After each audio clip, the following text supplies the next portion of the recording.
Hi, and welcome back to our tutorial series for our Morpho plugin in Rhino. Today in session 7, importing weather data. I'm your host Benjamin, and I'm going to lead you through this Morpho tutorial. So today we're talking about weather data and how there are different ways to import it into our Grasshopper file. And we will talk about the two big different weather data types that we have in ENVI-met, that is simple forcing and full forcing. So last time we finalized our model by creating our first ENVI-met model file, so we can view it in how it looks in ENVI-met. And now the next step, before we start with the actual simulation, is to get weather data, because this is the most important input for our simulation. So there are two common types how to do this. So simple forcing and full forcing. This is what you should use normally. And we will start with simple forcing. So for this we go into the simulation tab and get Morpho simple forcing. And here you can see it only asks for two inputs. That's a basic weather model, and that is air temperature and relative humidity. So here you need two different lists. One list and split it into two outputs, and from 24 values. So from 0 from midnight, 0 o'clock to 23 o'clock. So 24 values in a numerical list, so a floating value. And this will create our simple forcing output. So here I have some simple Excel file with my weather data. So simple forcing is for the case that you have gathered your own weather data for your location, and then you can simply enter it. And you only need data for 1 day. So as I mentioned, the 24 values. So I'm just gonna copy those values into a text field here. So here I set multiple text, and then I can just copy first my air temperature and paste it here and connect it to there, and then do the same for relative humidity.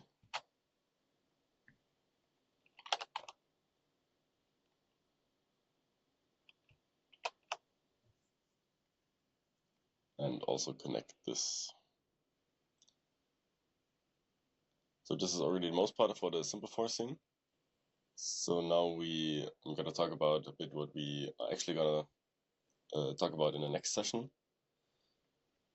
So here we need the main settings and morphosimics. So these are the main parts for creating the simulation. But just to demonstrate, now you would connect simple forcing to other settings here. So as the weather data, this is mostly enough. But what you can also do, because you can see here, here you have the boundary conditions. So these are the values that the simulation is starting with, and you can also enter humidity, for example. But what is missing here is radiation data. So for this, in our simple forcing situation, you can add Morpho clouds. And here it asks for a meteorological value between 0 and 8. So that's the value how covered the sky is, basically. So between 0 and 8. And here we can also do a number slider, for example. Then 0 to 8. And this will give us the radiation input for our file. So usually it's all set to 0. So there are no clouds, but if you want to, you can adjust these values here. and then add cloud coverage at different heights. This you could also now input here into other settings. And these two basically is all what we need for our simple forcing weather data. So now we want to look at full forcing, and for this we're gonna head back to our part here, where we already used Ladybug, because the Ladybug plugin is quite useful for importing weather data. For the EPW files that I already talked about, these are very comprehensive weather data files that usually cover the whole year. So you have quite a big span of days you can use. And yeah, they contain a lot of weather data, which usually makes your simulation more accurate than the simple forcing files. So for this, I'm going to the import section, and first we're gonna use the Ladybug ENVI-met.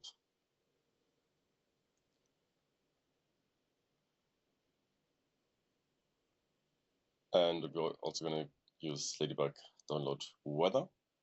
But first we look at a map, and here we just need a Boolean toggle.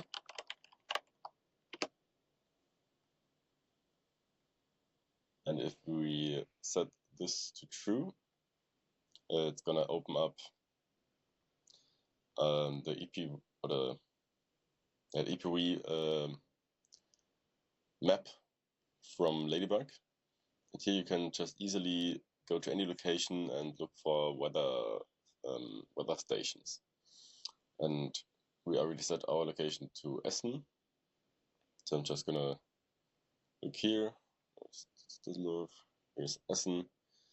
And here we can choose between two stations.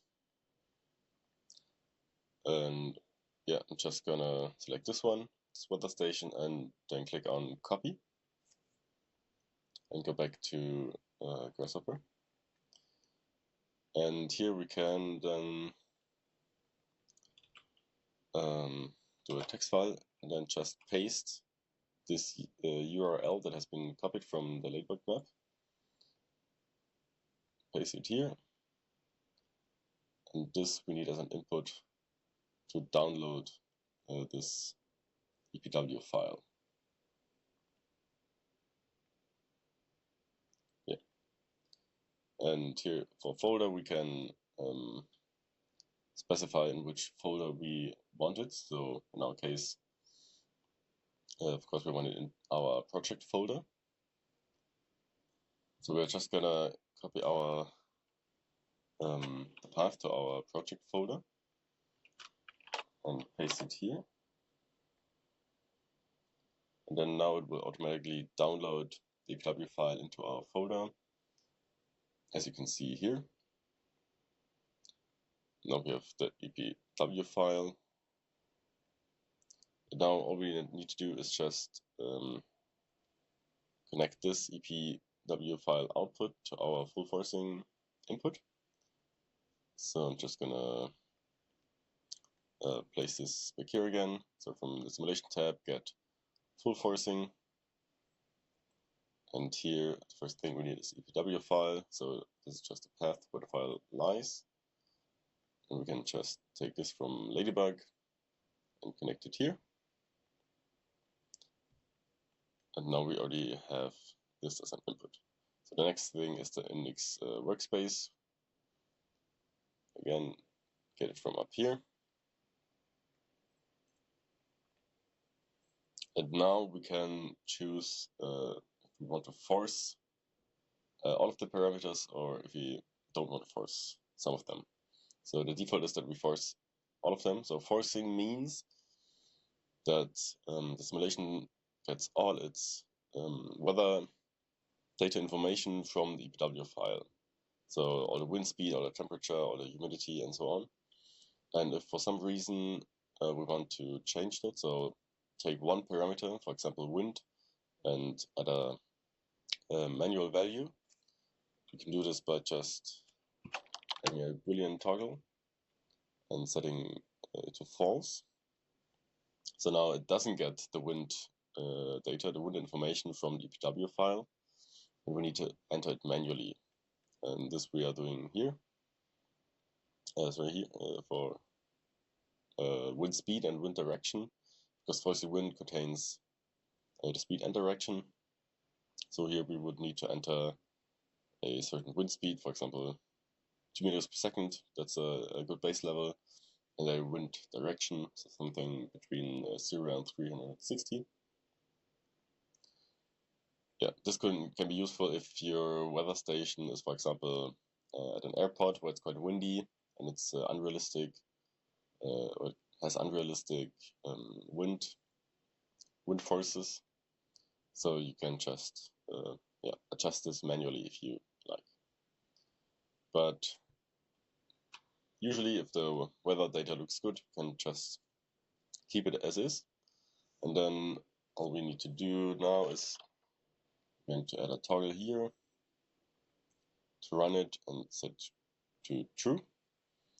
This will open this command file here, this command center, and now it automatically wrote a Fox file, so a forcing file. That's another ENVI-met data file into our project folder.